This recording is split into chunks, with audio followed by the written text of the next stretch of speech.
ছুটির দিন মানেই যেন একটু স্পেশাল আয়োজন। আর আজকের স্পেশাল আয়োজনে ছিল বিফ ছেঁচা কাবাব। কাবাব বানানোর সম্পূর্ণ প্রস্তুত প্রণালী থেকে শুরু করে কাবাবটা আমরা কী দিয়ে খেয়েছি সবটাই থাকছে আমার আজকের ভিডিওতে। তাহলে চলেন শুরু করি আমার আজকের ভিডিওটা। হ্যালো এভরিওয়ান, আসসালামু আলাইকুম। নতুন আরও একটা ভিডিও দেখার জন্য সবাইকে ওয়েলকাম করছি। বিকেল থেকেই শুরু করলাম আজকের ভিডিওটা। প্রথমে মা ছেলে মিলে একটু গল্প করছিলাম, তারপর এই তো চলে আসলাম আজকের কাবাব বানাতে। এখানে আমি অনেকগুলো গরুর মাংস নিয়ে নিয়েছি, আর মাংসগুলো কিন্তু সবগুলোই রেগুলার কাট করা ছিল। যেহেতু এখন সবার বাসায় গরুর মাংসটা অ্যাভেলেবেল আছে, তাহলে যে কোনো সময় আপনারা কিন্তু অবশ্যই বানিয়ে ফেলতে পারেন। খুবই ঝটপট করে বানানো হয়ে যায় এবং খেতেও কিন্তু অনেক বেশি মজা, আর বানানো তার থেকেও বেশি সোজা। তো চলেন তাহলে শুরু করি। আর এই যে মাংসগুলো প্রথমেই তো বললাম রেগুলার কাট করা ছিল।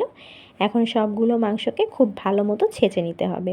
আমি একদম ছেঁচে পাতলা করে নিয়েছি, আর এর জন্যই কিন্তু এই কাবাবটার নাম হচ্ছে ছেঁচা কাবাব।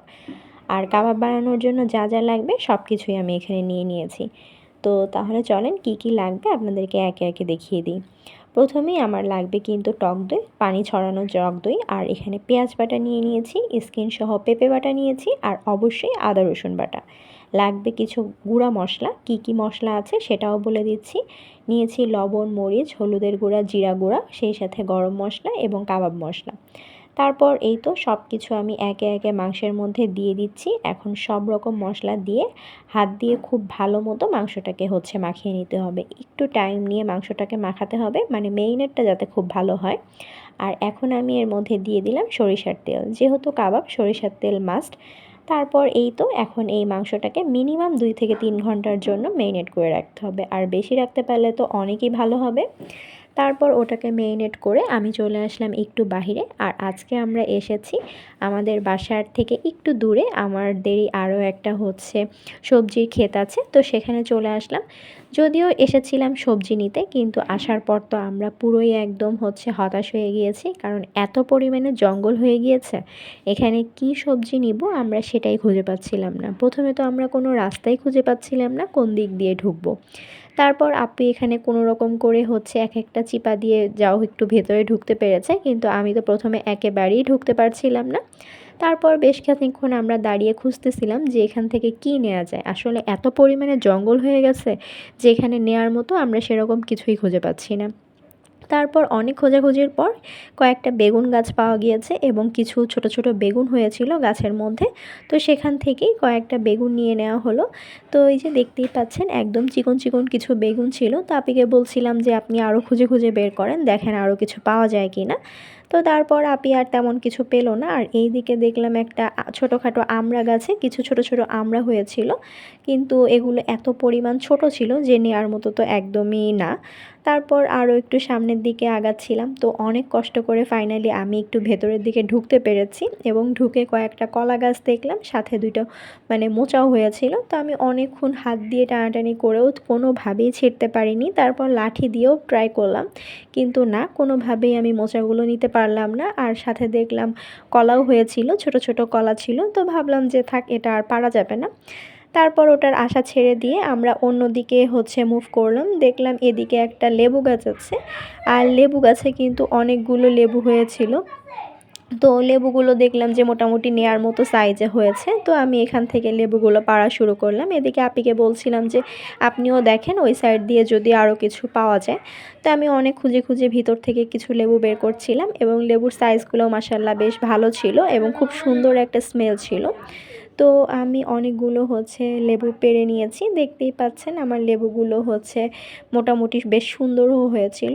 যেহেতু বর্ষাকালে লেবুটা বেশ ভালো হয়, তো সেটাই এর জন্য আমি অনেকগুলো লেবু নিয়ে নিয়েছি। এই যে, তো এটাই মোটামুটি একটু ভালো পেয়েছিলাম আসলে আমরা আজকে এখানে এসে। তো এদিকে আপিও কয়েকটা পেয়েছে, সেগুলোই নিয়ে নিল।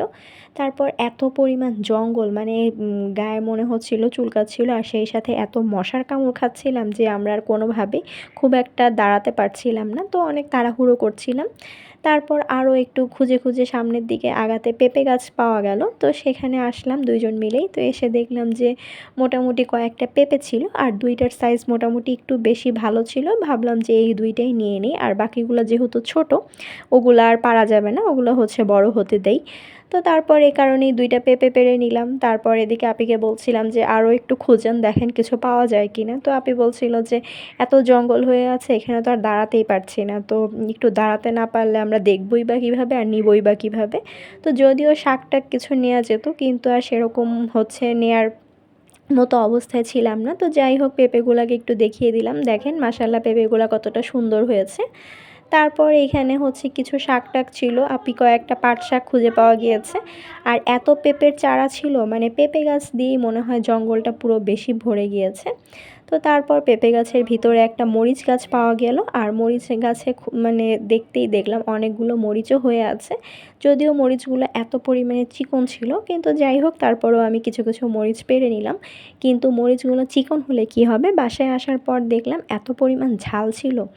তো যাই হোক, এখানে দেখতেই পেয়েছেন আমি কতটুকু মরিচ আনতে পেরেছি, মানে তুলতে পেরেছি। যদিও গাছে আরও কিছু মরিচ ছিল, কিন্তু সেগুলো আর সেভাবে নিতে পারিনি। তারপর এদিকে হচ্ছে সজনা গাছ ছিল, ভাবছিলাম যে সজনা থেকে পাতা নিব মানে শাক খাওয়ার জন্য, কিন্তু সেটাও নেওয়া হয়নি। আর এই যে যেটুকু নিতে পেরেছি আমরা আজকে, সেটুকুই আপনাদেরকে একটু শেয়ার করলাম। দেখেন এই হচ্ছে আমাদের আজকের সবজি, যদিও সবজি কিছু নাই। আর এই দিকে বাচ্চা পার্টি তো খেলতে খেলতে টায়ার্ড হয়ে বসে রেস্ট নিচ্ছিল। তারপর আমরা ওখান থেকে বের হয়ে সামনের দিকে হাঁটা দিয়েছিলাম, মানে বাসার দিকে। হঠাৎ করেই চোখে পড়লো এদিকে হচ্ছে একটা এরকম ছোট ছোট ফল, এটাকে আপনারা কি বলেন? আমরা তো এটাকে ডুমুর ফল বলি। অনেকে বলে এটা খেলে নাকি পাগল হয়ে যায়, কিন্তু না, আমরা এই ফলটা মানে খাই, এটা খেলে আসলে কিছুই হয় না। তো তারপর দেখলাম দেশি খেজুর গাছ, অনেক দিন পর হচ্ছে দেখলাম। তো যাই হোক, এই তো সবজি টবজি নিয়ে আমরা বাসায় চলে এসেছি।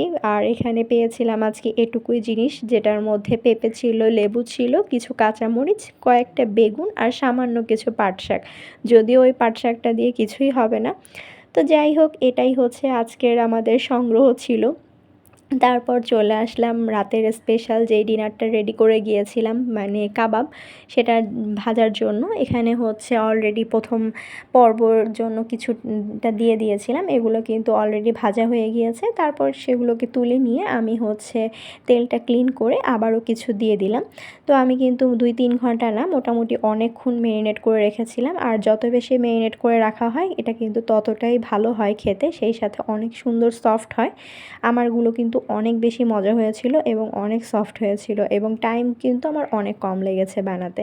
তো সবগুলো কিন্তু আমার ভাজা হয়ে গিয়েছে। আর এই যে আজকে কিন্তু আমি কাবাবগুলো খাবো, মানে আমরা সবাই আজকে লুচি দিয়ে কাবাবগুলো খাবো, তার জন্য এখানে অনেকগুলো লুচিও বানানো হয়ে গিয়েছে। ফাইনালি এদিকে আম্মু লুচিগুলোকে ভেজেও দিয়েছে।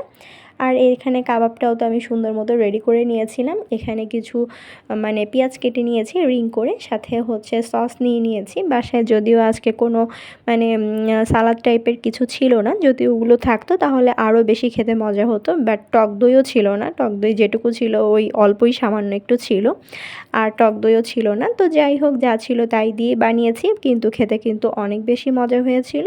আর সেই সাথে ফুলকো ফুলকো লুচি তো ভেজে নিয়ে নিয়েছি। আর এদিকে আমি আমার খাবারটাও সুন্দর মতো সাজিয়ে গুছিয়ে নিয়েছি। এটাই ছিল আমাদের আজকের রাতের স্পেশাল আয়োজন। কেমন লেগেছে আপনাদের কাছে অবশ্যই কমেন্টে জানাতে ভুলবেন না। আপনারা কারা কারা কাবাব খেতে পছন্দ করেন তারাও কিন্তু কমেন্টে জানাবেন। আর আপনারা অবশ্যই একবার হলেও বাসায় ট্রাই করে দেখতে পারেন, আশা করি খারাপ লাগবে না, অনেক বেশি মজা লাগবে, এতটুকু বলতে পারি। তো এইটাই ছিল, এখন আমি মজা করে খাবারটা খাবো। এদিকে আম্মু তো আমাকে আরও একটা লুচি দিয়ে দিল, ফুলকো ফুলকো লুচি দিয়ে কাবাবটা খুবই মজা করে খেয়েছি।